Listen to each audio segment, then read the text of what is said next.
They have done it again. The Sunni Muslim terrorists known as ISIS have executed another kidnapped American. They released a video today purported to show the beheading of 31-year-old Steven Sotloff. ISIS, which is out to set up an Islamic State in parts of Iraq and Syria, would like us to show you the most graphic images on that video as part of their campaign of terror. We will not. Here is our Homeland Security correspondent, Bob Orr. The video, titled A Second Message to America, is a grim replay of last month's murder of American reporter James Foley. This time it's another U.S. journalist, Steven Sotloff, who, like Foley, is shown kneeling in an orange prison jumpsuit at a dusty, desolate spot in Syria. Once again, a masked man with a knife, speaking in a British accent, explains Sotloff is being killed for ongoing American airstrikes against the terror group ISIS. I'm back, Obama, and I'm back because of your arrogant foreign policy towards the Islamic State. Just before his purported beheading, Sotloff recites clearly scripted propaganda, asking why he has to pay the price. After killing Foley 2 weeks ago, ISIS warned Sotloff would be next. Sotloff's mother pleaded with the terror group's leader to spare her son. I ask you to please release my child. As a mother, I ask your justice to be merciful and not punish my son for matters he has no control over. Today, a spokesman for the Sotloff family would only say the family knows of this horrific tragedy and is grieving privately. Time, which had published his stories, expressed shock, saying of Sotloff, he gave his life so readers would have access to information from some of the most dangerous places in the world. ISIS has made it clear the horror may not stop with Sotloff's murder. On the tape, the masked executioner presents a British hostage identified as David Cawthorne Haynes, and suggests his life now depends on the actions of the U.S. and British governments. The Sotloff video was released shortly before President Obama left Washington for a NATO summit in Wales. It is about, among other things, the crisis in Ukraine. The president will be stopping first in the former Soviet Republic of Estonia. Chief White House correspondent Major Garrett is there. Major? Charlie, President Obama was briefed on the Sotloff video before leaving Washington. The White House has feared for Sotloff's safety since the ISIS video of James Foley's execution first surfaced 2 weeks ago. The second murder of an American intensifies pressure on the president to develop a military strategy against ISIS in Syria, its base of operations. Last week, the president admitted he was still searching for that strategy and weighing whether or not to launch airstrikes on ISIS targets inside Syria. But Syria is not on the agenda here in Estonia. Later this week in Wales, the president will seek help from NATO allies to battle the terror group. The intelligence community is working to authenticate the Sotloff video, but Charlie, officials here tell us they have no reason to doubt that it's real, calling it another sickening act of terrorist brutality. Major, what does the president hope to accomplish in the deteriorating situation in Ukraine?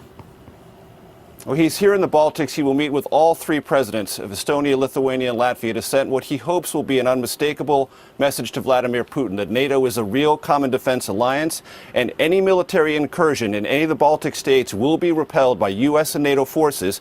The president hopes that message comes across loud and clear. Charlie? Major Garrett in Estonia, thanks. Tonight, the FBI is trying to find the computer hackers who posted nude photos of female celebrities on the internet. The images were stolen from private accounts. John Blackstone reports on how this may have happened. Apple says it spent more than 40 hours investigating how hundreds of photos, including nude images of Oscar winner Jennifer Lawrence and other celebrities, were stolen by hackers. In a statement today, the company says the celebrity accounts were compromised by a very targeted attack on usernames, passwords, and security questions. Apple says it found no evidence of a breach of its iCloud service that automatically stores user data. But the very nature of cloud computing has increased the risk that what is private can become public. Kevin Mahaffey is with Lookout, a mobile security company. Before the cloud, if somebody guessed your password, they'd have to go steal your laptop or your phone in order to get access to your data. Now, they can be anywhere in the world and use that password and take your data. The cloud is actually firmly on the ground, huge computer server facilities. They allow someone with a smartphone, a tablet, and computers at home in the office to access all their information anywhere, anytime. A document or photograph on one device can be viewed on all and even shared with friends, family, or co-workers. And it's not just photographs and emails that are kept in the cloud. Details about our entire private lives, including finances and health, are there too. My medical records may be kept by a hospital, by a doctor. I don't know what cloud service they're using. Well, and that's the problem right now, is it's really hard to tell the difference between a secure and an insecure cloud service. If it's up there, somebody may be able to find it. You can never rule out anything. By now, most of us know what security experts advise: create longer, more complicated passwords. But just like the advice from the doctor to get more exercise, Charlie, we know it's good for us, we don't always do it. Posting intimate photos of celebrities online may be wrong, but is it illegal? Apparently, it depends. Here's Elaine Keanu. The law and penalties for stealing private information are clear, but there's little recourse for those who've had intimate photos stolen and shared. Just 14 states have enacted laws dealing with unwanted distribution of private images, including nude photos. It's extremely difficult to police it. Attorney Stephen Capone is with Cybersecurity Law Watch, a firm that advises businesses and individuals on privacy issues. The problem there is you have a patchwork of 50 different laws, and the individuals, both the person whose photos were taken and the person who takes the photos, are often located in different states, and therefore it's unclear what law applies. Recent high-profile cases have drawn attention to what investigators call sextortion, cases where hackers obtain intimate images of a victim and then threaten to post them online unless a victim pays, as was the case 2 years ago with Miss Teen USA Cassidy Wolf. You have what are 20th century laws trying to be applied to 21st century problems. And I think what they're really looking for, or what is needed, is a comprehensive set of laws that would afford the protections I think people are looking for. Prosecuting these cases can be difficult, in part because of complicated digital trails that obscure who's responsible. And even when cases are pursued, courts are sometimes hesitant to send people to jail. It's very hard to unring the bell because you can't take back images. You can't cause people to unsee what they have seen. And it's almost impossible to completely scrub the web. So although you may have the ability technically to pursue someone criminally or civilly, the ability to find them and to obtain peace of mind and to, what you would say, obtain closure is very remote. There is a federal law some prosecutors are beginning to use to go after this type of crime. The Computer Fraud and Abuse Act is an anti-hacking law. Charlie, it includes 5 to 20-year prison sentences for those convicted of gaining unauthorized access to another person's computer. Elaine, thanks. The hunt is on tonight for a handful of teenage delinquents, the last of more than 24 who broke out of a detention center last night in Nashville, Tennessee. Mark Strassman is in Nashville tonight with more about how it happened. Shortly before 11 last night, right after a shift change, officials say the teens kicked through a metal panel under a window and got outside. They pulled up a weak section of chain link fence and ran for a nearby highway. It apparently took unarmed guards an hour and a half to realize 30 teens had slipped off the property. This was a security breakdown. Clearly it didn't turn out the way we needed it to. Rob Johnson is the spokesman for the Tennessee Department of Children's Services, or DCS. What is your sense of whether this was a planned mass escape? I can't speculate. I think it's a reasonable question. 8 teens remain on the loose. Most of the facility's residents have at least 3 felony convictions.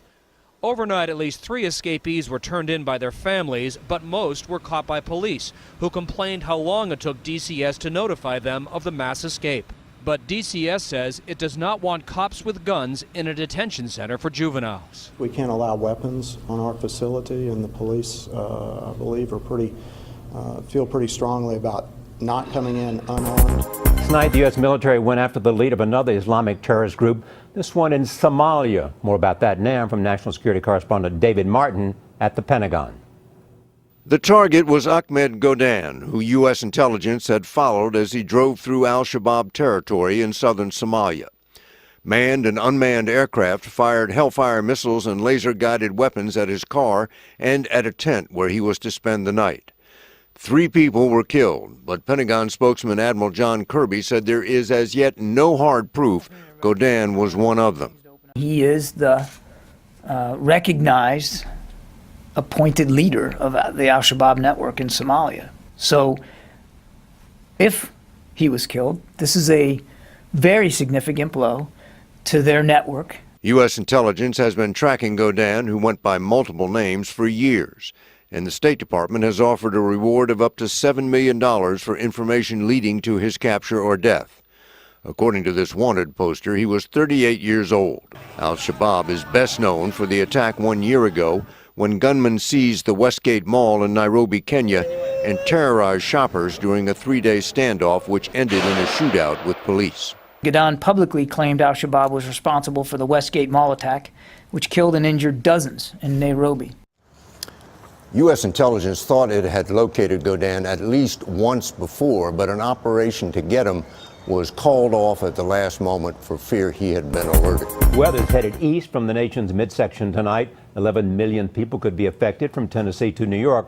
Don Dahler reports the storms may have already left their mark elsewhere. In the Great Plains and Midwest, summer's unofficial end was noisy and violent. A storm chaser captured this video of a massive bolt of lightning in Denison, Iowa. 7 tornadoes touched down in 3 states. This one stalked the Kansas farmland. That same storm system pelted the area with hail the size of tennis balls. In Michigan, heavy rain and strong winds brought down trees and power lines. His head was bleeding and stuff, and he was under the head was under the tree. The broken 2x4 went across his neck. One couple was trapped inside their house by a fallen tree. Neighbors rushed to help. I ran out the door and hollered down there, and I saw her climbing through the wreckage, and I could hear him yelling for help.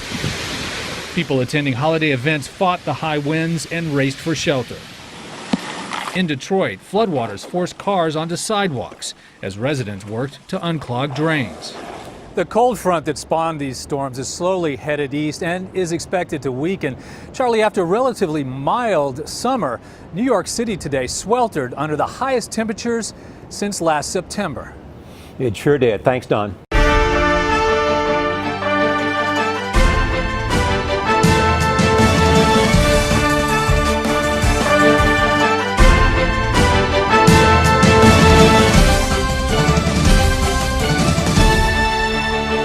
They survived against all odds.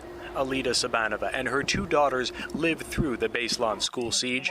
They were among more than 1,000 children, staff, and parents held hostage by heavily armed Chechen extremists. When Alida and her daughter Amina returned for this special commemoration, the memories came flooding back. Начали все куда-то бежать, а я не могу, меня вообще могли бы, наверное, затоптать.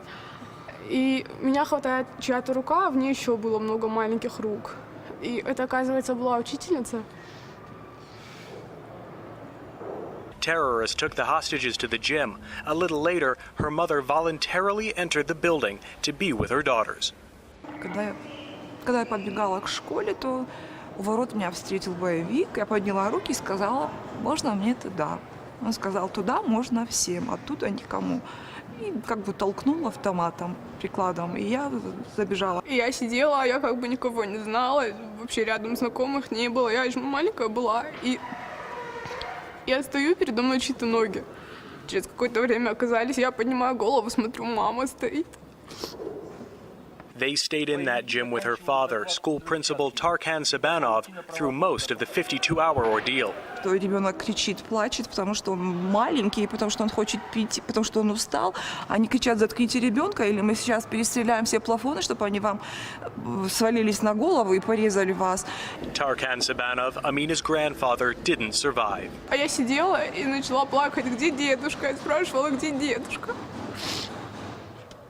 Years later, the blood is gone, but the pain remains. While the Beslan school gym has been cleaned up and turned into a memorial for the victims, the school hallways remain virtually untouched since that terrible attack 10 years ago. The walls still bear the scars of the bullet holes that run from the floor up to the ceiling. Alida even prayed for their own deaths to end their suffering, but she and her daughters made it through and haven't lost their faith in the future. Amina says the nightmare inspired her to help others, and she's studying to become a doctor.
Backed by the Iraqi Air Force, Iraqi Kurdish joint troops and Shia volunteers have managed to enter the strategic towns of Sulaymanbeg and Yankaja.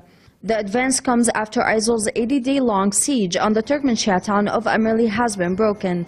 ISIL fighters have also been forced to retreat out of Tuskhurmatu and Al-Zab, south and southwest of Kirkuk, near Iraq's largest oil refinery, the Beji refinery. The Beji refinery has been contested for weeks now. Those areas were used by ISIL as base to launch attacks and ready booby-trapped vehicles to then detonate them in regions north of Iraq. The main route that passes in Tuskhurmati and connects Baghdad to Iraq's north has been secured as well. In Mosul, ISIL has reportedly evacuated its posts and bases ahead of U.S. airstrikes expected to back a Kurdish advance in the upcoming days. The Kurds are already locked down in fierce clashes to recapture the district of Zumar, northwest of Mosul in Nineveh province. So far, the anti-ISIL forces have been advancing swiftly in Salahuddin province as well. They have recaptured a number of strategic towns and villages including Darli, Tuskhurmatu, Ghasadani, Ghamas and Habash. We have a joint operations chamber with the Iraqi army. Due to the efforts of the Kurdish Peshmerga, the Iraqi forces and the volunteers, we succeeded in ending what could have been a humanitarian disaster in Amirli as well. The Iraqi Defense Ministry has confirmed the death and capture of no less than 90 ISIL militants in the recent confrontations. The Kurdish-Iraqi joint efforts in the last 3 days have certainly paid off. Their success in breaking the siege on Amirli and eliminating ISIL's 11-week-old grip of the strategic town of Sulaymanbeg have been described as the biggest offensive success yet for the anti-ISIL campaign. Many argue, however, that the success on the battlefield will only be complete if mirrored with a political success translated into the formation of a new national unity government. A third American missionary working in Liberia has contracted Ebola. SIM USA said Tuesday one of their doctors, an obstetrician, is now in the group's Ebola isolation unit, part of a hospital in Liberia's capital, Monrovia. The doctor hadn't worked directly with Ebola cases at the hospital, unlike 2 other infected Americans now back in the U.S., recovering. In Sierra Leone, Doctors Without Borders told the UN they're overwhelmed and losing the battle against the outbreak, which has now claimed more than 1,500 lives in West Africa. Ebola treatment centers are reduced to places where people go to die alone, where little more than palliative care is offered. It is impossible to keep up with the sheer number of infected people pouring in our facilities.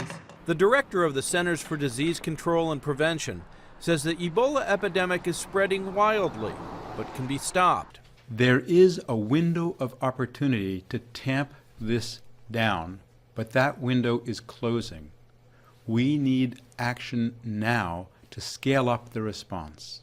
Dr. Tom Frieden just returned from a tour of affected countries. It's spreading from just 2 routes: people caring for other people in hospitals or homes, and unsafe burial practices where people may come in contact with body fluids of someone who's died from Ebola. Frieden says more resources, plus technical experts, and a unified global response will curtail the spread if done quickly. Story number 4. Pro-Russia militias in Ukraine say that they have taken control of a road that links Donetsk to Mariupol. The announcement comes hours after Ukraine said that Russian forces have been seen fighting along pro-Moscow militias in the 2 eastern regions of Donetsk and Luhansk.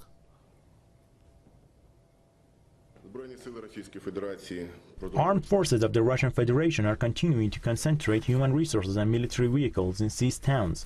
Russian divisions have been seen in Donetsk, Ambrosiyivka, Starobesheva, Huselchikave, Novazovsk and Marikina, in the Donetsk region, and in Luhansk region, as well as in the city of Luhansk. The military officials said 15 Ukrainian forces have been killed and 49 more injured in fighting over the past 24 hours. He accused Moscow of delivering material support to the Russian armed forces and the militias inside Ukraine. Earlier, the Ukrainian defense minister warned of what he called a great war launched by Russia. The Ukrainian president also accused Russia of launching a direct invasion on his country. But the Kremlin says that it is shocked by the allegations. Robin Dolstra is a political commentator joining us from Sevastopol to tell us what he thinks about these developments. Well, Robin Dolstra, the warnings are pretty stark. I mean, they're pretty deep and very dangerous. You have the defense minister of Ukraine saying the Great War of Europe is at the doorsteps. It's going to claim tens of thousands of lives. You have the Russian President Vladimir Putin saying, let's not forget that Russia is a nuclear military power. Do you think these are just statements, or do you think there's actually the possibilities of a confrontation that could be of great magnitude, not to mention a nuclear one? I don't think that is the matter at this moment. It's just a lot of propaganda up and down from one party to the other. And Ukraine is calling a lot of things, that Russia did invade already Ukraine. There's no proof, there's no pictures, no videos, no satellite views, nothing of that. While the other side has a lot of proof about war done by Ukraine. So I don't think that it will be a nuclear war, first of all.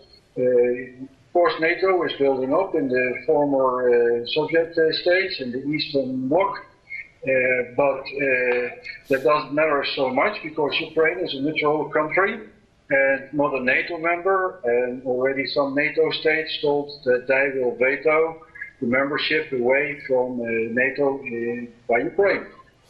So you really think that what the Russian president has said is just something he won't go through with? I mean, he said, as a warning to the Manuel Barroso, he said, if I wanted Kiev, I would take it in 2 weeks. He's also said that, you know what, we are acting against our national security, also denying reports of any Russian troops being inside Ukraine, even though there's many news outlets that are saying there are. What, is Russia really not, is neutral? I mean, let's put it this way, is Russia neutral in this case? Russia is not neutral in this case, of course. Russia is still helping Ukraine. They still give gas without any payment. They still give help to refugees. They still take refugees from eastern Ukraine up in Crimea and in Russia itself. So they're helping on all sides. At this moment, there's no proof at all that there's one Russian soldier serving in Russia. What is there? There's people who go there from free will. But on the other side, in Ukraine, there is proof that there are Americans, Polish, Lithuanians, all kinds of nationalities serving the Ukraine military army. And it's right, if Putin would come to Ukraine, he wouldn't do it like now. He would be even sooner than 2 weeks in Kiev. Thank you very much for that. Very well. Thank you very much for that. Robin Dolstra, political commentator there from Sevastopol. Yemen's Shia Houthis reject the president's offer of a national unity government and his decision to partially restore fuel subsidies. Earlier, Yemeni officials said that President Abdurrahman Mansur Hadi will appoint a new prime minister within a week, but a spokesman for the Houthis has called on Yemenis to hold new protests against what he called corruption. Anti-government protesters, including Shia Houthis, have held daily protests across Yemen over the past weeks, demanding the government to step down. Security forces have, on numerous occasions, used force against protests, but this has failed to end the unrest.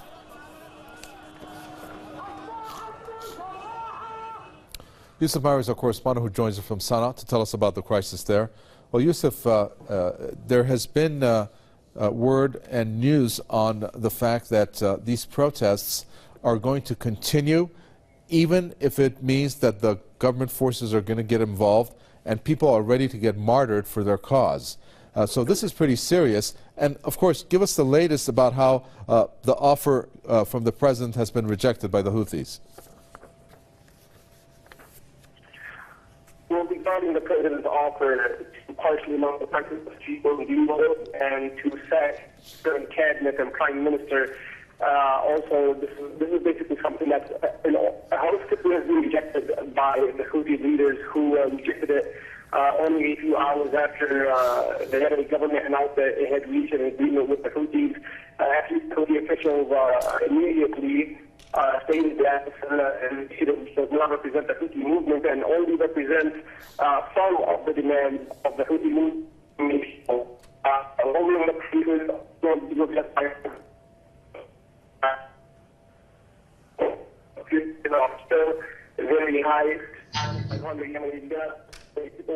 afford to pay this. They're referring to this this price hike of fuel as the inflation of death, simply because they cannot afford to pay 3,500 Yemeni riyals for 20 liters of fuel. I've spoken to a member of the Houthis political office, Nasser al-Bukhaiti, who basically said that they partially agree with the basis of forming a new Yemeni government on the basis of an independent government free of foreign intervention and free of Saudi meddling. They basically don't want Saudi Arabia or the U.S. to intervene in Yemen's political affairs through utilizing political factions of Yemen to reach their foreign objectives here in Yemen. And this is basically what these anti-government rallies are all about. They're about forming an independent Yemeni government which meets the demands of the Yemeni people. They want this government to be free of all types of foreign intervention. So the proposed resolution which was offered to the Houthis, the reason why it's been rejected is because it does not guarantee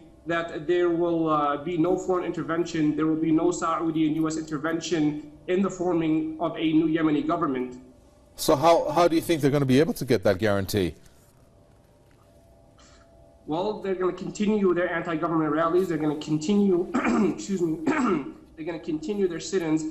This is the third phase of their revolution. The Houthi leader, Abdel Malik al-Houthi, he mentioned 2 days ago that the Yemeni government has 2 weeks to meet the protesters' demands. Otherwise, quote, legitimate actions would be taken against those corrupt government officials who are in power to preserve Western interests. So basically, he's accusing the Yemeni government of treason, and this is something which we will see unfold throughout the week. The Houthis have rejected this peace initiative, so what that means is there's going to be the protests are going to intensify in the streets. Most likely the Yemeni government, after this proposed initiative was rejected, they're probably going to deploy more security reinforcement around the camp, the revolutionary site of the Houthis here in the capital, Sana'a. What that's going to do, it's going to eventually cause an altercation because the Houthis are going to continue to advance here in the capital, Sana'a. There are some suggestions that the Houthis are planning to actually wage a sit-in in front of President Abdurrabbu Mansour Hadi's compound. This will eventually lead to some type of altercation between the peaceful protesters and the security forces. And the Houthi leader, he has mentioned that if the security forces transgress against the peaceful protesters, then the Houthis will take the initiative to defend the protesters by any means necessary. So,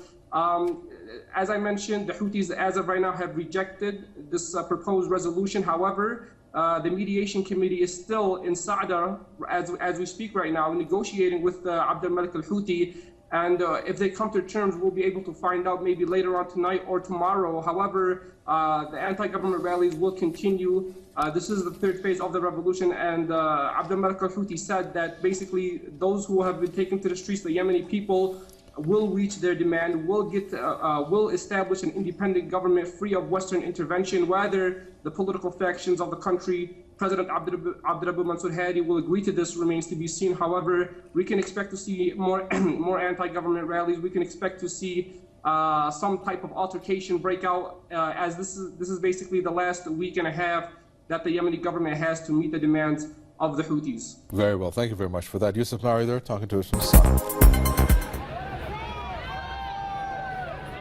If I needed Bastian in these last years, I could always rely on him. He was here every time. The friendly against Argentina is not a revenge because the title is no longer up for grabs. There will be no revenge. The game in July was more important, but for both teams it's a good preparation for the next weeks.